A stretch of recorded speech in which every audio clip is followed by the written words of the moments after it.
محمد وعلى آل سيدنا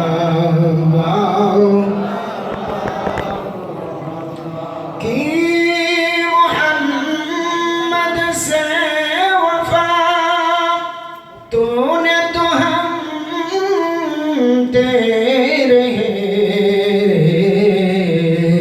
ये जहाँ सी जो है क्या लौह कलम तेरे अल्लाहुम्मा सल्ले अला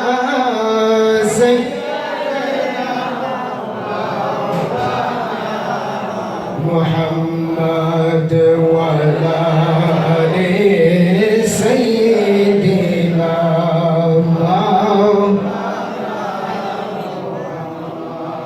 আলহামদুলিল্লাহ আল্লাহ পাক রব্বুল আলামিনের দরবারে লাখো কোটি শুকর আদায় করি যে মহান রব্বুল আলামিন আমাদেরকে আজকের এই বেহেশতের বাগানে আসার এবং বসার তৌফিক দিয়েছেন। সেই মহান রব্বুল আলামিনের দরবারে একবার শুকর আদায় করি, সবাই বলেন আলহামদুলিল্লাহ।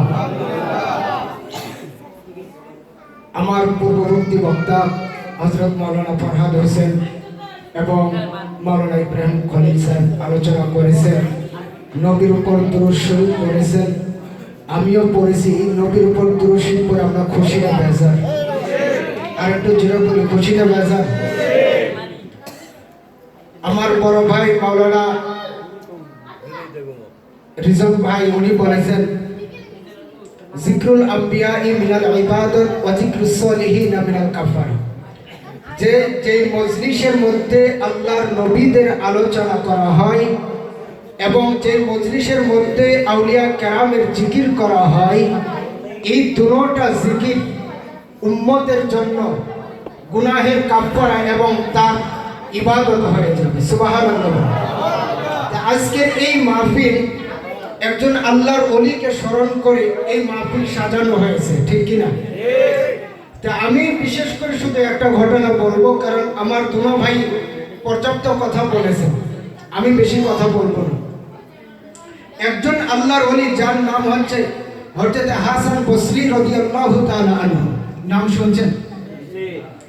হযরত হাসান বসরি রাদিয়াল্লাহু তাআলা আনহুর দরবারে একজন মহিলা এসে জিজ্ঞাসা করলেন, ইয়ার হুজুর, আমি একটা আমল জানতে চাই। আজ থেকে কয়েকদিন পূর্বে আমার একটা কন্যা সন্তান ইন্তেকাল করেছে, আমি একটু তাকে স্বপ্নে দেখতে চাই। সুবহানাল্লাহ। হাসান বসরি রাহমাতুল্লাহি আলাইহি তাকে আমল শিখিয়ে দিলেন, এই আমল করলে তোমার মেয়েকে তুমি স্বপ্নে দেখতে পারবে। তো ওই মহিলা বাসায় গিয়ে আমল শুরু করলেন। কিছুদিন পর দেখলেন তার মেয়েটা এমন একটা অবস্থায় যে পায়ের মধ্যে শিকল পরানো, সে জাহান্নামের আগুনে চলতেছে। ঘুম থেকে উঠে দৌড়ে আল্লাহর ওলির দরবারে এসে বলতেছেন, ইয়া সাইয়্যিদি, ও হুজুর, আপনি যে আমাকে একটা আমল দিয়েছিলেন, এই আমলটা করার পর আমি আমার কন্যা সন্তানকে স্বপ্ন যুগে দেখলাম। ও হুজুর, আমার কন্যা সন্তানকে আমি দেখলাম, আমার কন্যা সন্তানের প্রায় শিকল পরানো, তা সেই আমার কন্যা সন্তানটা জাহান্নামের আগুনের মধ্যে দাউ দাউ করে জ্বলে। ও হুজুর, এমন কোন আমল আছে যে আমলটা করলে আমার আল্লাহ পাক রব্বুল আলামিন আমার কন্যা সন্তানকে ক্ষমা করে দিবেন? সুবহানাল্লাহ। ঠিক সেই রাত্রিতে হযরত হাসান বসরি রাদিয়াল্লাহু তাআলা আনহু স্বপ্ন দেখলেন, জান্নাতের মধ্যে তাজ পরিহিত অবস্থায় ছোট্ট একটা কন্যা জান্নাতের মধ্যে ঘোরাফেরা করে, দৌড়াদৌড়ি করে। হযরত হাসান বসরিকে দেখে একটা সালাম দিয়ে বলে, হুজুর, আপনি কি আমাকে চিনতে পেরেছেন? হযরত হাসান বসরি ডাকতে কয়, ইয়া ছোট্ট মা, তোমার পরিচয় কি? তুমি কে? আমি তোমাকে চিনতে পারি নাই।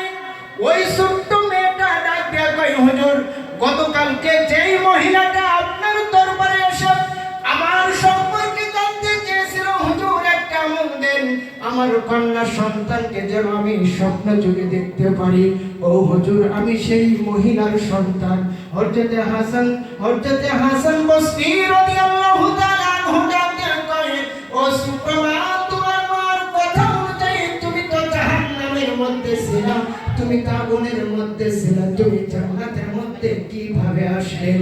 ছোট্ট মেয়েটা ডাকতে কই হুজুর আমার মা স্বপ্নে দেখেছে কথাটা সত্য, আমি জাহান্নামের মধ্যে ছিলাম এই কথাটাও সত্য, কিন্তু একজন আল্লাহওয়ালা ব্যক্তি আমার কবরের পাশ দিয়ে যাওয়ার সময় রাহমাতুল আলামিনের উপর দুরূদ শরীফ পড়তে পড়তে যায়।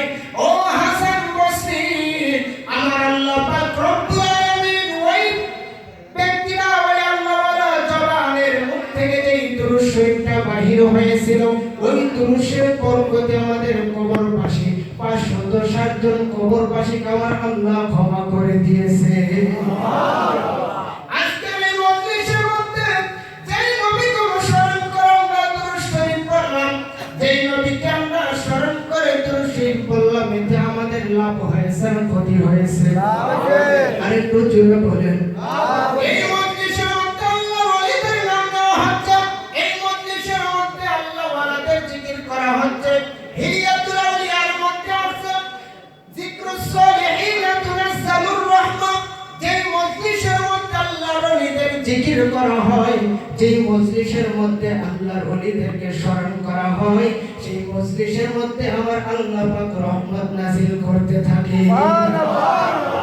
এটা হলো আজকে সেই মাহফিল, যেই মাহফিল থেকে আমরা একটু শিক্ষা নেব, যাতে আমরাও যাতে সেই আল্লাহর ওলিদের মতো হতে পারি। ঠিক কি না? আর একটু জোরে বলেন ঠিক কি? আমার বড় ভাই মাওলানা ফরহাদ হোসেন একটা কথা বলেছিলেন যে তাওহীদের নাম দিয়ে কিছু মানুষ ইসলামের সাথে নবীর সাথে বেয়াদবি করে না? তাওহীদ এমন একটা শব্দ, যে শব্দ সর্বপ্রথম যিনি দাবি করেছিলেন ওনার নাম কি জানেন? যিনি সর্বপ্রথম দাবি করেছিলেন আমি তাওহীদ মানি, রিসালাত মানি না, ওনার নাম কি জানেন? ওনার নাম হচ্ছে মিস্টার ইবলিশ। ওনার নাম কি? মিস্টার ইবলিশ। যেদিন আমার আল্লাহ পাক রব্বুল আলামিন বলেছিলেন উসজুদু লি আদম, আদমকে সাজদা করো, সেদিন বলছিল না সেটা হবে না, আল্লাহ তোমার পুত্রদের সাজদা করতে আমি রাজি, কিন্তু মাটির আদমকে সাজদা কথা বলে সাজদা করব না। বর্তমান সময়ে তার বংশধর আছে কিয়ামত পর্যন্ত থাকবে, তারা আল্লাহকে 1000 বার মানতে রাজি, আল্লাহকে রাত দিন 24 ঘন্টা ডাকতে রাজি, কিন্তু একটা বার তাদের জবান থেকে ইয়া রাসূলুল্লাহ বাহির হয় না। ঠিক কি না? আর একটু জোরে বলেন ঠিক কি না? একজন আশিকে রাসূলের জবান থেকে সর্বদা ইয়া রাসূলুল্লাহ বাহির হবে। এর কারণ কি? আমার দুনো ভাই একটা আয়াতে কারিমা তেলাওয়াত করেছিলেন, আমি আরেকটু একটাশ করে বলে যাই। আতিউল্লাহ ওয়া আতিউর রাসূল, তোমরা আল্লাহর অনুসরণ করো এবং আমার রাসূলের অনুসরণ করো। তা আমরা রাসূলের অনুসরণ করি, আমার রাসূল কিভাবে নামাজ পড়েছেন, কিভাবে রোজা রেখেছেন, কিভাবে রাতে দিনে ইবাদত করেছেন, সেই সিস্টেম আমাদেরকে দিয়েছেন, কিন্তু আল্লাহ কি কাজ করে, আল্লাহকে তো অনুসরণ করব, এর কোন সিস্টেম জানা আছে আপনাদের? কথা বলেন আছে? তাহলে আল্লাহর অনুসরণ করবেন কিভাবে? যার কোন সিস্টেম আমার কাছে নাই, যিনি কি কাজ করে সেটা আমার জানা নেই, তাকে অনুসরণ আমি করব কিভাবে? অনুসরণ করতে হলে দেখতে হয়, ধরতে হয়, শুনতে হয়, তার সিস্টেম জানতে হয়, যে উনি যা কাজ করছে ওই কাজটা যেদিন আমি করব সেদিন আমি মনে করব আমি তার অনুসরণ করি। যেই আল্লাহ নামাজ পড়ে না, যেই আল্লাহ রোজা রাখে না, হজ করে না, যাকাত দেয় না, সেই আল্লাহর অনুসরণ করবেন কিভাবে? কখনো কি চিন্তা করছেন?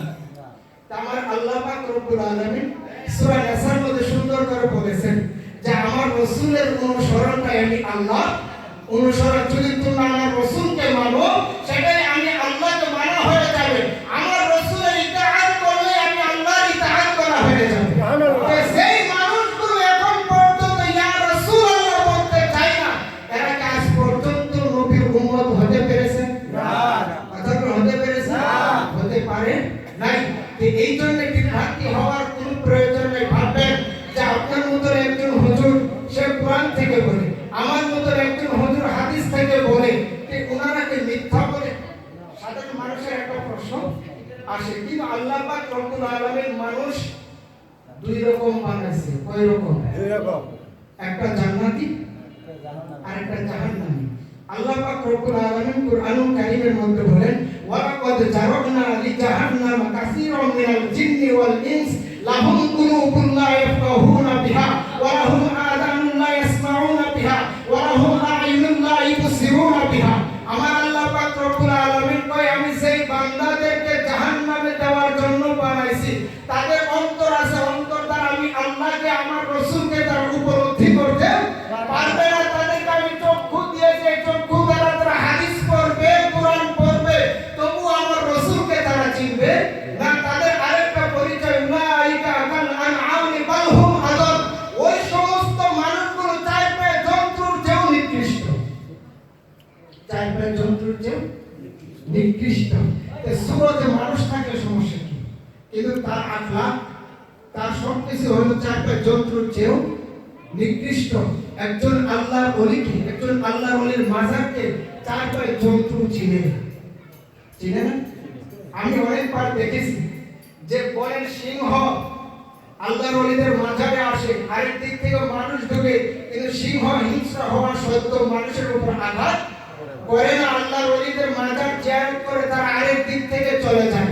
কিন্তু কিছু মানুষ আছে যারা ওই হিংস্র চেয়েও আরো হিংস্র, তারা আল্লাহর ওলিদের মাজার ভাঙবে, ঠিক কি না? বনের পশু আল্লাহর ওলি চিনে, কিন্তু মানুষ হয়ে যারা আল্লাহর ওলি চিনে না, ওদের ব্যাপারে আমার আল্লাহ পাক বলেছেন উলাইকা কাল আনআমি বাল হুম আদল, ওই মানুষগুলো চার পায়ে জন্তুর চেয়েও নিকৃষ্ট, ঠিক কি না? বুঝাতে আলবে সালের ঘটনা সকলে মোটামুটি জানে। বাদশা আকবর তাকে সিংহের খাঁচায় ঢুকিয়ে দিয়েছিলেন, দিছিল না? সিংহ কি তাকে খেয়েছিল না? কি করেছিল? তার কদম মুচি করেছিল। একজন সিংহ আল্লাহর ওলি চিনেছে, কিন্তু মানুষের ঘরে জন্ম নিয়ে একটা মানুষ আল্লাহর ওলিকে চিনে নাই, চিনতে পারলো না। তার কারণ হলো আল্লাহ পাক বলছে এদেরকে বানাইছি আমি জাহান্নামে দেওয়ার জন্য। এখন বলবেন যে হুজুর তাহলে তারা কোরআন পড়ে কেন, তারা হাদিস পড়ে কেন? তারা এই জন্য পড়ে মানুষকে সত্য এবং মিথ্যা বোঝার জন্য। আমার আল্লাহ পাক কোরআনুল কারীমের মধ্যে বলেন আল্লাযীনা আতাইনাহুমুল কিতাবা ইয়ারিফুনাহু কামা ইয়ারিফুনা আবনাহুম ওয়া ইন্না ফারীকাম মিনহুম লা ইয়াকতুমুনাল হাক্কা ওয়া হুম ইয়ালামুন। আল্লাহু আকবার বলে। আল্লাহ আমি দুই শ্রেণীর মানুষকে ইলম দান করি। ওই শ্রেণী দুই শ্রেণী, এর মধ্যে এক শ্রেণীর মানুষ আমার নবীকে চিনবে, আরেক শ্রেণীর মানুষ সত্যকে সর্বদাই গোপন করবে। সর্বদা কি করবে? গোপন করবে। আল্লাযীনা আতাইনাহুমুল কিতাবা ইয়ারিফুনাহু কামা ইয়ারিফুনা আবনাহুম। এক শ্রেণীর মানুষকে আমি ইলম দান করি, তারা এমন ভাবে আমার নবীকে চিনে বাবা সন্তানকে যেমনি চিনে। পৃথিবীর ইতিহাসে যে বাবা সন্তানকে জন্ম দিয়েছে কোনোদিন অস্বীকার করে নাই। তে বাবা সন্তানকে যেমনি চিনে আমার আল্লাহ বলতেছেন ওই ব্যক্তিটা আমার রাসূলকে তেমনি ভাবে চিনে। সুবহানাল্লাহ। ওয়া ইন্না ফারীকাম মিনহুম লা ইয়াকতুমুনাল হাক্কা ওয়া হুম ইয়ালামুন। আরেকটা দল আছে যাদেরকে আমি ইলম দান করেছি, তারা সর্বদাই সত্যকে গোপন রাখে। তারা জানে নবীর হাকিকত বুঝে, নবীর সম্মান করে, কিন্তু সমাজের কাছে বলবে না। এখন এই সময়ে আপনার আমার ইমানি পরীক্ষা, কিসের পরীক্ষা? ইমানি পরীক্ষা। এই ইমানি পরীক্ষায় যারা পাস করবে তো আখিরাতে তারা জান্নাতি হবে। সুবহানাল্লাহ। আর একটু জোরে বলি সুবহানাল্লাহ। এই দুনিয়ার পরীক্ষার মধ্যে যে ব্যক্তিরা ফেল করবে, আখিরাতে সেই ব্যক্তিরা ফেল করবে। তো এখন বুঝে শুনে কাজ করবেন। ইসলাম ডানে বামে সামনে পিছনে চতুর্দিকে ইসলাম থাকবে, চতুর্দিকে ইসলাম, কিন্তু মূলত সেগুলো ইসলাম নয়। ডানের থেকে ডাকবে আসো আমার দল ইসলাম, বামের থেকে ডাকবে আসো আমার দল ইসলাম, সামনে থেকে ডাকবে আমার দল ইসলাম। তো একটা পিছনে নিয়ে হাঁটবার সুবহানাল্লাহ সুবহানাল্লাহ বলতে মানুষকে দেখায় যে আমি একজন আল্লাহওয়ালা হয়ে গেছি, কিন্তু মনের মধ্যে কি ওয়ালাকিল আ'রাবু আমান্না। যে ওই মানুষগুলো বলে যে আমরা ঈমান এনেছি, হে রাসূল তাদেরকে বলেন তোমরা ঈমান আনোনি, বরং এটা বলো যে আমরা আনুগত্য কেবল স্বীকার করি, ঈমান আনি নাই, এখন শুধু সিস্টেম মানি, নামাজ পড়ি, এটা একটা সিস্টেম, ঈমান আনো নাই। আমার আল্লাহ পাক বলে দেয় সূরা হুজরাতের 14 নম্বর আয়াতের মধ্যে যে হে রাসূল তাদেরকে বলেন তোমরা ঈমান আনোনি, বরং এটা বলো আমরা আনুগত্য স্বীকার করে নিয়েছি, আনুগত্য স্বীকার করে নিয়েছি। একটাই কথা কিয়ামতের ময়দানে জান্নাতি যারা হবে তাদের একটাই পরিচয়। হযরত আব্দুল্লাহ ইবনে আব্বাস রাদিয়াল্লাহু তাআলা আনহুমা উনি তাফসীর করেছেন যে কিয়ামতের ময়দানে যারা জান্নাতি হবে তাদের চেহারাটা উজ্জ্বল হবে, সুবহানাল্লাহ। তাদের চেহারাটা সুন্দর হবে, মনে হবে যে তাদের চেহারায় নূর চমকাচ্ছে, সুবহানাল্লাহ। তো এখন বর্তমান সময়ে আপনাদের কাছে এই একটা আরজ রাখবো, ঈমান যদি রাখতে হয় তাহলে আহলে সুন্নাত ওয়াল জামাতের সঙ্গে থাকতে হবে। একমাত্র জান্নাতি দল আহলে সুন্নাত ওয়াল জামাত, এছাড়া কোন দল জান্নাতে যাবে না। কথা বলুন, কোন দল জান্নাতে যাবে না, যাবে না। তা আমরা জান্নাতি হতে চাই কি? চাই। আর একটু জোরে বলি চাই। কে কে একটু হাত তুলে দেখেন, কে কে জান্নাতি হতে চাই? আল্লাহু আকবার, আরে ইয়া রাসূলুল্লাহ। হাত তুলে। তা আল্লাহ পাক রব্বুল আলামিন আমাদের সকলকে আহলে সুন্নাত ওয়াল জামাতের অন্তর্ভুক্ত হয়ে থাকার তৌফিক দান করুন, সকলে বলি আমিন। এবং আল্লাহ পাক রব্বুল আলামিন আমাদের সকলকে পীর মাশায়েখ এদের সহবতে থাকার মতো তৌফিক দান করুন, সকলে বলি আমিন। আমিন। আলহামদুলিল্লাহি রাব্বিল আলামিন। আসসালামু আলাইকুম ওয়া রাহমাতুল্লাহ।